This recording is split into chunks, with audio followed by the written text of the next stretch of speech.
আসসালামু আলাইকুম। আজকের এই ভিডিওতে আমি আপনাদেরকে দেখাবো কিভাবে নতুন নিয়মে গুগল অ্যাড অ্যাকাউন্ট ক্রিয়েট করতে হয়। আপনি যদি লার্নিং পারপাসে গুগল অ্যাড অ্যাকাউন্ট ক্রিয়েট করতে চান তাহলে এই ভিডিওতে দেখানো প্রত্যেকটা স্টেপ একদম এ টু জেড ফলো করবেন, তাহলে পরে আপনি গুগল অ্যাড অ্যাকাউন্টটা সফলভাবে ক্রিয়েট করতে পারবেন। চলুন তাহলে শুরু করি। শুরুতে আমরা ব্রাউজারে এসে ads.google.com লিখে এন্টার করব।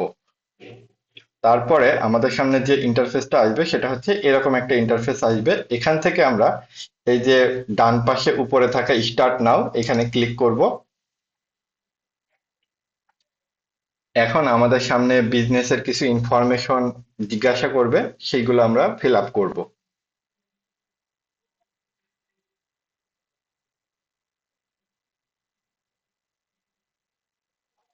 শুরুতেই বলতেছে create your first campaign in a few simple step. তো আমরা এখান থেকে ক্রিয়েট ইওর ফার্স্ট ক্যাম্পেইন এই বাটনটাতে ক্লিক করে দিব। এরপরে আমাদের কাছে বলবে হোয়াটস ইওর বিজনেস নেম। তো আমরা এখান থেকে ধরেন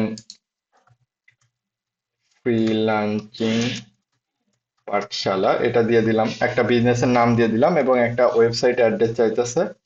সো আমি আমার এখানে ওয়েবসাইটের অ্যাড্রেস দিয়ে দিতেছি। ওয়েবসাইটের অ্যাড্রেস এবং আমার বিজনেস নেম দেওয়ার পরে আমরা এখান থেকে আর কিছু করব না। এখান থেকে সরাসরি আমরা নেক্সটে ক্লিক করব। তো নেক্সটে ক্লিক করার পরে আমাদের সামনে দেখি কোন উইন্ডো আসে। তো আমাদের সামনে এরকম একটা উইন্ডো চলে আসবে যেখানে আপনার যে ওয়েবসাইটের অ্যাড্রেসটা দিয়েছেন সেখান থেকে কিছু ইনফরমেশন তারা কালেক্ট করবে। তো এখানে যেভাবে আছে সেভাবেই থাকুক, এর থেকে বেশি কিছু আমরা করব না। এখান থেকে সরাসরি আমরা নেক্সটে ক্লিক করে দিব। নেক্সটে ক্লিক করে দেওয়ার পরে আমরা এই ইন্টারফেসটা পাবো। এইখান থেকে আমরা কি করব, স্কিপে ক্লিক করব। এটাকে স্কিপ করে দেওয়ার পরে আমাদের সামনে গোল চুজ করতে বলতেছে, choose a goal for this campaign. তো আমরা এখানেও কিছু করব না, এটাকেও স্কিপ বাটনে ক্লিক করে দিব। তারপরে যে ইন্টারফেসটা আসবে সেটা হচ্ছে এরকম।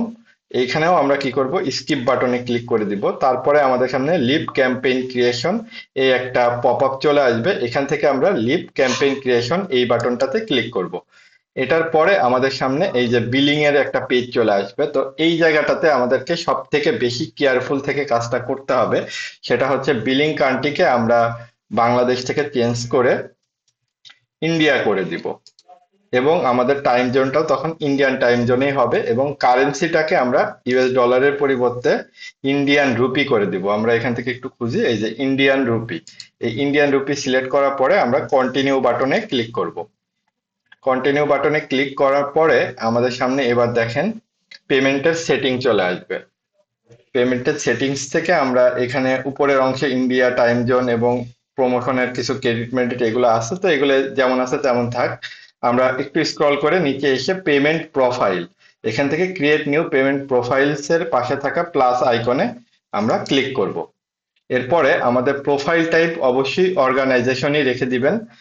আপনি কি অর্গানাইজেশন একটা নাম দিতে হবে, ফ্রিল্যান্সিং পাঠশালা এটা দিয়ে দিলাম। তারপরে এখানে আমাদেরকে স্ট্রিট অ্যাড্রেস, তারপরে অ্যাপার্টমেন্ট, সিটি, পিনকোড, স্টেট এইগুলা চাইতেছে। তো এইগুলা কোথাকার অ্যাড্রেস হবে, এটা ইন্ডিয়ান অ্যাড্রেস হবে। এর জন্য আমরা একটা কি করব, নতুন একটা ট্যাবে চলে এসে ইন্ডিয়ান অ্যাড্রেস টেমপ্লেট লিখে সার্চ করব।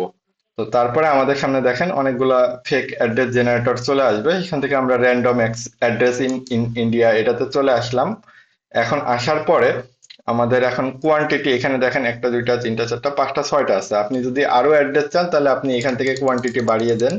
দেখেন আপনি জেনারেটে ক্লিক করেন, আপনার সামনে এখানে আরো অ্যাড্রেস চলে আসবে। তো আমাদের সামনে যেগুলো আছে এগুলো দিয়ে আমরা ট্রাই করি। সাপোজ আমি এটা নিচ্ছি, এটাকে স্ট্রিটটা কপি করলাম, স্ট্রিট কপি করে আমি স্ট্রিটের ভিতরে দিয়ে দিলাম। তারপরে অ্যাপার্টমেন্টের আমার দরকার নেই, সিটি দিয়ে দিলাম মুম্বাই। তারপরে পিন কোডটা হচ্ছে অ্যাকচুয়ালি আমাদের পোস্টাল কোড বা জিপ কোড। সো আমি জিপ কোডটাকে কপি করে পিন করে বসিয়ে দিচ্ছি এবং স্টেট হিসেবে এখানে আছে মহারাষ্ট্র। সো আমি স্টেট হিসেবে মহারাষ্ট্রটাকে সিলেক্ট করে দিলাম। তারপরে কি করব, ক্রিয়েটে ক্লিক করব। ক্রিয়েটে ক্লিক করার পরে আমাদের পেমেন্ট প্রোফাইলটা ক্রিয়েট হয়ে গেল। এইবার দেখেন আপনার সামনে আছে পেমেন্ট মেথড। এই পেমেন্ট মেথডে আমরা অ্যাড পেমেন্ট মেথডের পাশে থাকা প্লাস আইকনে ক্লিক করার পরে এবার দেখেন আমাদের সামনে কিন্তু বেশ অনেকগুলা পেমেন্ট মেথড আছে, যে add credit or debit card, pay by UPI QR code, pay with net banking আর পে উইথ ব্যাংক ট্রান্সফার। এখান থেকে অবশ্যই আপনি এই পে উইথ ব্যাংক ট্রান্সফারের এখানেই প্লাস আইকনে ক্লিক করে দিবেন। দেখেন পে উইথ ব্যাংক ট্রান্সফার হয়ে গেল। এখন এটাকে কি করব আমরা, I agree to Google's terms, Google ad terms, এটাকে কি করব টিকটা দিয়ে দিব। দেওয়ার পরে আমরা এখান থেকে পার্সোনালাইজ গাইডেন্স এটাকে নো করে দিব। দেওয়ার পরে আমরা সাবমিটে ক্লিক করব।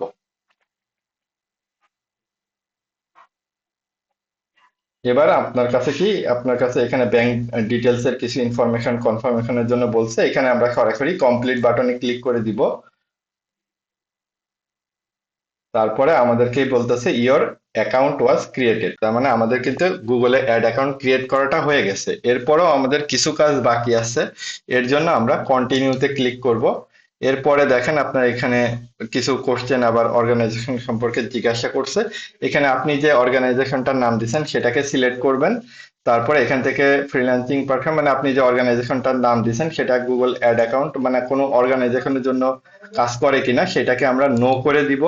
নো করে দেওয়ার পরে সাবমিটে ক্লিক করব। তাহলে কি সেভ অ্যান্ড কন্টিনিউ হয়ে যাবে আমাদের সাবমিটে ক্লিক করার পরে। এবার দেখেন আপনি কিন্তু আপনার যে গুগল অ্যাড অ্যাকাউন্টের যে ড্যাশবোর্ড আপনার সামনে কিন্তু সেটা চলে আসবে, এবং এখান থেকে আপনি সকল ফিচারই আপনি ব্যবহার করতে পারবেন এবং একটা ক্যাম্পেইন ক্রিয়েট করে আপনার প্র্যাকটিসের কাজটা সফলভাবে সম্পন্ন করতে পারবেন। আশা করি বুঝতে পারছেন যে কিভাবে আমরা নতুন উপায়ে গুগল অ্যাড অ্যাকাউন্ট ক্রিয়েট করতে পারবো। ধন্যবাদ সবাইকে। আসসালামু আলাইকুম।